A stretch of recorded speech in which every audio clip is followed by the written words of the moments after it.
am so excited today to be joined by Zoom with Miss Sonya Blakey of Chicago's Inspirational 1390, which is one of the biggest stations, radio stations in this market. And this has just been a joy. I have admired this woman's career for a few years now, and it'll be an opportunity for us to get to know each other and for you to get to know who she is. So Sonya, welcome to our show. Thank you so much for having me. It's a pleasure to be on with you. I love your pearls. You're right in tune with the times. Girl, you got it. You know you got to do it. The only things missing are the chucks. Pearls. Yes, I like it. I need the chucks. I need the chucks too, right? That's coming. Yes. So let's talk about you. Let's tell our viewers a little bit about who you are. Now, remember, the show is not just seen in the Chicago market. It is seen on the West Coast, and it's also distributed in Africa. So this is going to be cool for other people to get to know what it's like to see a radio host in the Chicago area. So tell us a little bit about you. How did you get started in the industry? Well, I went to school for broadcast journalism. I've always had a desire to be in media, TV, radio. It's the radio opportunities came quicker than the TV because I wanted to be that newscaster on the 5 o'clock news, the 10 o'clock news. But God steered me in another direction. The doors started to open in radio, and so started, low on the totem pole, which most people do in radio for most of us. And so I started, basically as a board operator. I worked in promotions. I worked in production. I started, interning. I started at very small radio stations. And then eventually my career escalated. And throughout my journey, I tried to learn everything that I could so that I could touch everything. So it's always important, when you're doing any type of career or you are on a journey, that you learn everything, that nothing is too small for you to touch, because you never know, one day you may need those skills to carry you through throughout the journey. And so started in radio, of course, in Chicago, and that's another blessing to be able to stay in the city that I was born and raised in, Chicago being the number 3 market in the United States. And so to be able to stay in a large market and fulfill my career dreams, my desires, has been a blessing for me. So, I worked in news. I started working in news with one of my mentors, Felicia Middlebrooks. She was such a blessing to me. So I dibbled and dabbled in news, and then my gospel career started to soar after that. Worked at another media company, and then landed the job where I'm currently at here on Inspiration 1390, and work as a program director, a music director, also on air. So I do everything. So that's why I say all those skill sets matters. So never pull away from learning the basics, because it will pay off in the end. So I've been in it for at least 20 years, been working in radio and doing a little TV here and there, but the bulk of my career in radio. So you've got a passion. So obviously it's a passion for radio. And because I happen to know that you're a singer as well, do you see your job as more of a job, or do you think it's a ministry? It's a mixture of both. Because there are responsibilities, there are requirements that come with my position, and so I have bosses and that sort of thing, a multiple number of bosses. So there's still things that I need to do as a manager and as a radio host. So it's a mix of both. But at the end of the day, it is ministry because of how we impact so many people's lives. We give them hope and inspiration, and we give them joy. And there's always a gospel song to fit any type of situation that someone may be going through. So I get the pleasure of providing inspiration and information. And so it's a mix of ministry and work for me. And it's the perfect balance. I love it when you occasionally will have an interview on the radio, but then you also have it videotaped and you put it on social media. You guys seem to have so much fun in the radio booth. And it just blows me away that I wish we could do that here, but it's a little bit more structured. I mean, I'm in a box and I can't really move too far out of that box. But I love it how sometimes you guys can get up and just start dancing and shouting. And when the music starts going, and y'all just have fun all the time. I love it. I love it.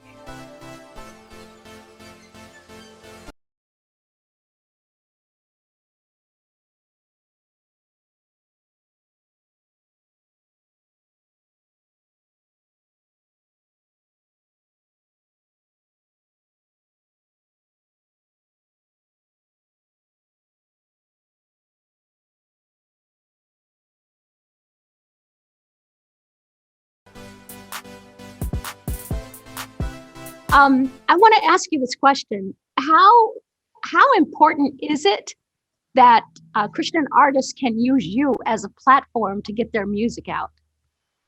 It's very important because, with Christian music, gospel music, we don't have as many platforms as some of the other forms of music, other genres. And so it's the perfect avenue to share someone's ministry and just, build it beyond, I guess, beyond what they're able to do. We're able to carry it not only through radio, but also through our various social media platforms. So it's very powerful and it's very essential that we're able to give these type of platforms to gospel artists so that the gospel, the good news can go out there, because unfortunately there's not many platforms for our type of music. And so it's essential. It's a necessity. And so I'm grateful that we've been able to survive through so many changes in media, whether it's radio or TV. So many things have changed, but we've still been able to be a pillar in the gospel community to support artists and also ministries. Now, you've done some work with Stellar Television. Mhm. Are you perhaps going to be the face of Stellar TV when they finally get their act together? So are you speaking things into existence? I don't know. I don't know. We had a long conversation with Don Jackson. He's such a visionary. And when I see your face pop up on some of the things that they're doing, I just think it's really cool. I think that it should be. I will prophetically say that they should hire you, Okay. the face of Okay. Stellar TV. Yeah, I've done some things. I have a great relationship with Don Jackson and the Stellar Awards. And so they had a show called Stellar TV or Right. Stellar Sunday. And so I did a couple seasons with them. And so it was basically an entertainment show from an inspirational perspective. And so, yeah, I was the host of that show, and hopefully it'll come back around. And I've done stuff for them at these Stellar Awards, red carpet interviews. Yeah. And so it's a great relationship. It fits perfectly. And so I'm, if God continues to open that door, I'm going to walk right through it. Right ahead. Right. With your dancing shoes on, you go right ahead. I know. I love it. We are all involved in this season of COVID, and COVID is just kind of tearing up everybody's lives right now. And because so many people are homebound, have you found that you're getting more listeners? Is there a way that you can track to see, if you've got more people tuning in?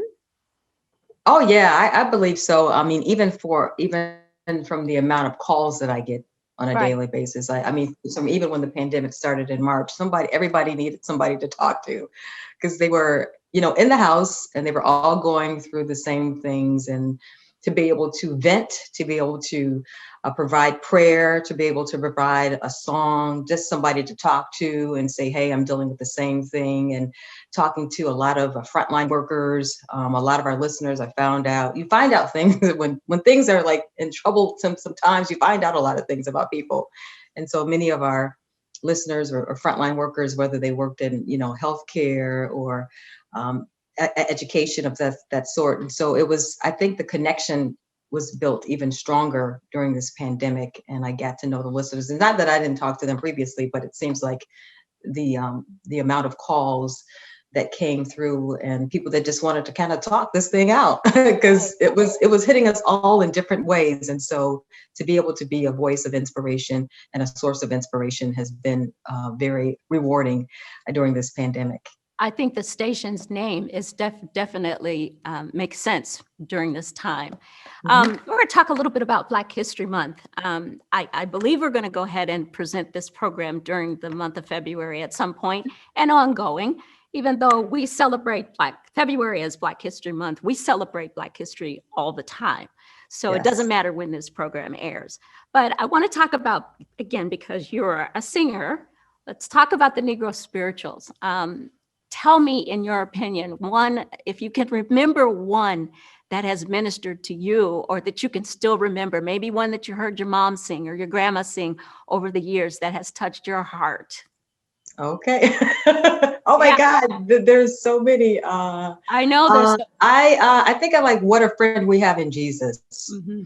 All our sins and griefs to bear. Da da da da da da da da da. All of that, because it's You know, Jesus, you always find a friend in Jesus, no matter what situation you are in. He's that perfect friend, that perfect comforter, somebody that you can vent to, that will wrap you in his arms and hug you during those times of sorrow, those times of joy. So what a friend we have in Jesus. A friend, he's a friend to everybody, right? And so, Amen. yeah, so that's one of my favorites. One that kind of sticks out in my head right now, Sybil. Do you find that a lot of our modern day artists are have either forgotten or don't really pay much attention to whether or not they're pulling some of those tunes back into their music today?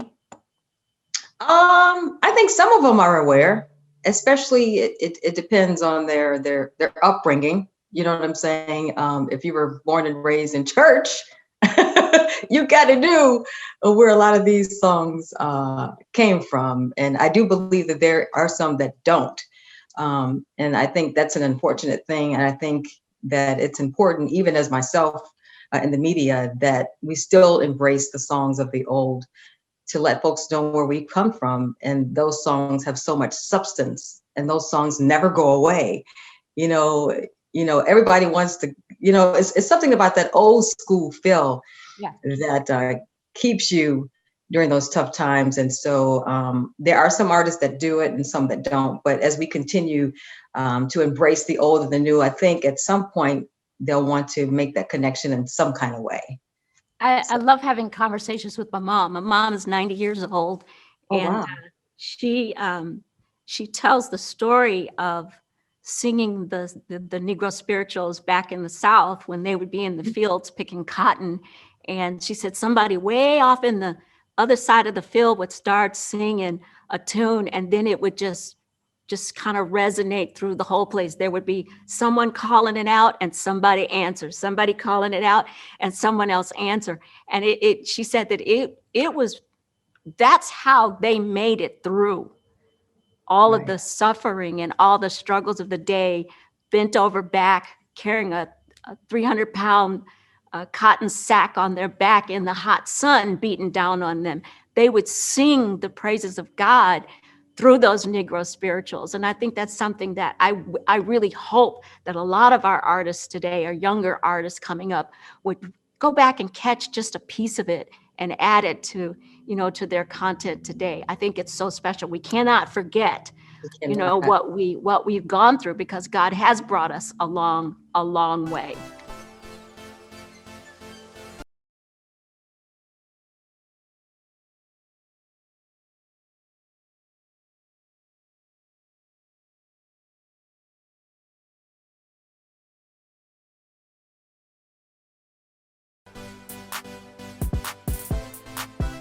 So here's where you get to share a word, you get to sing a song, you get to cut a rug, whatever moves you. Tell us how God has been good to you. That's a lot. That's a loaded question, or a loaded ask, I'll say, of you, Sybil. But when you consider so much going on in our country, there's so much to contend with. And if you can find that place of peace, that oneness with God, I think it's a good position to be in, because you can so get caught up in what's happening, in the news or in society or in your neighborhood, and you lose your place of peace, knowing that He'll keep you in perfect peace as your mind is stayed on Him. And so as we focus on Him, although, sometimes those thoughts will come our way, if we put our focus back on Him, He'll keep us in perfect peace when our mind is stayed on Him. That's one of my favorite scriptures. And I even like the song, "Let There Be Peace on Earth." Let there be peace on earth, and let it begin with me.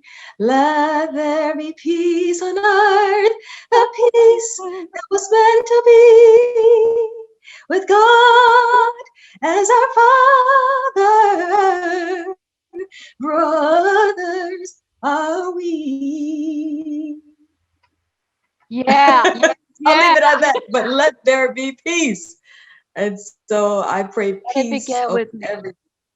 let it begin with me. And so Yeah, we are instruments of God's peace, and so when we exude peace, I think it's contagious. And so It I is just pray contagious. it It would be is. the blessed are the peacemakers.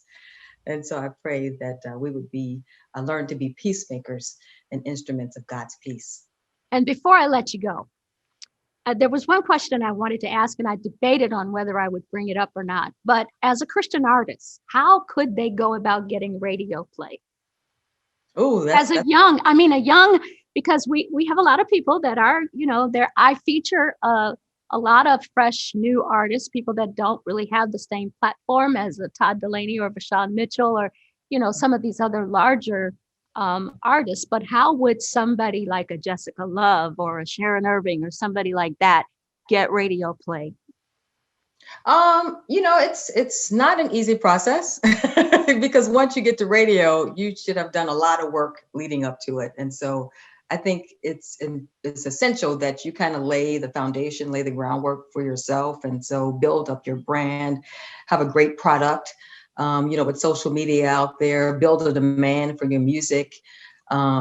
There's so many different resources. And so as you continue to embrace your brand, you do the groundwork, you do the grassroots, that it'll eventually get into the hands of radio. It'll get our attention and we'll be like, oh, maybe I should listen to this. Maybe this is something that I should include. So it's important that the artist does the work, do it in excellence, make the investment. You have to make the investment in yourself.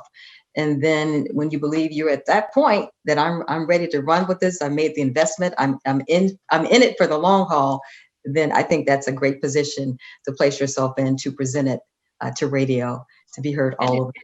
And it's probably not a bad idea to have a good label that you're working with or a promoter. I'm thinking of E1 Entertainment. You've done a lot of stuff with them, and right. They provide a lot of content from their artists for us on the show. So they're great people, good people. That's a good choice too. Yeah. Good advice, Sybil. Well, let's promote Inspiration 1390. Say it one more time. Let's promote Inspirations 1390. Okay. Tell our viewers of course, how to find you. All right. You can always find me on social media at Sonya Blakey. That's I'm pretty sure you'll spell it, but Sonya. Everybody wants to call me Sandra or Blakely, but it's Sonya Blakey. What else? You can find me on Facebook and Instagram. And of course, you can listen in every weekday morning from 6 a.m. until 12 noon on Inspiration 1390. You can catch us on the iHeart Radio app as well. And then I'm also on Sundays on our sister station, V103. I do gospel music there from 8 a.m. till 12 noon on Sunday morning. So I'm just working for Jesus every day, Sybil. There you go. That's what we're in this together, right? I know. And I appreciate what you do. I appreciate the platform that you provide because Thank you. It takes all of us to make the gospel spread throughout the world. And so I appreciate who you are and what you do, your integrity, your sincerity, your passion, your heart. You do a great job. Thank you. Ladies and gentlemen, Sonya Blakey, Noel, thank you for joining us. Till next time. Yes. Come back and do this again. Of course, invite me. Real.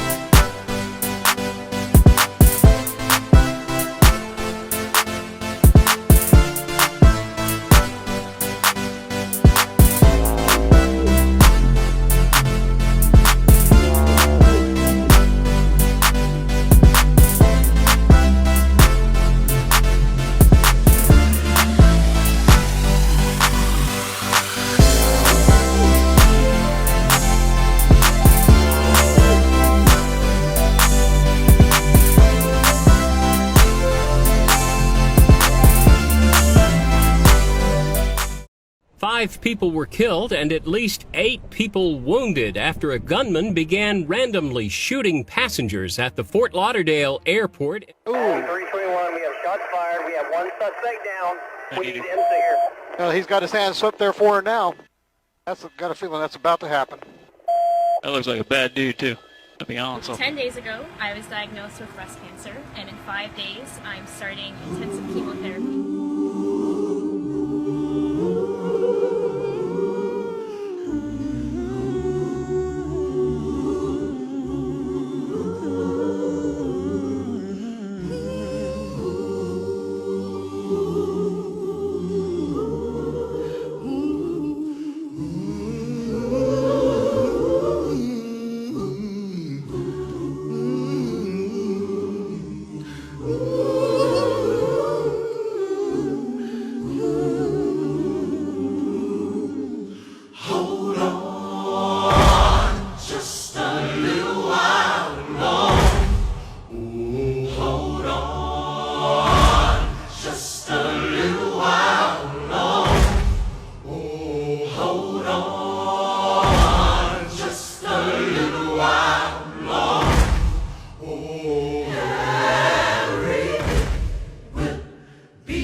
It's gonna be alright.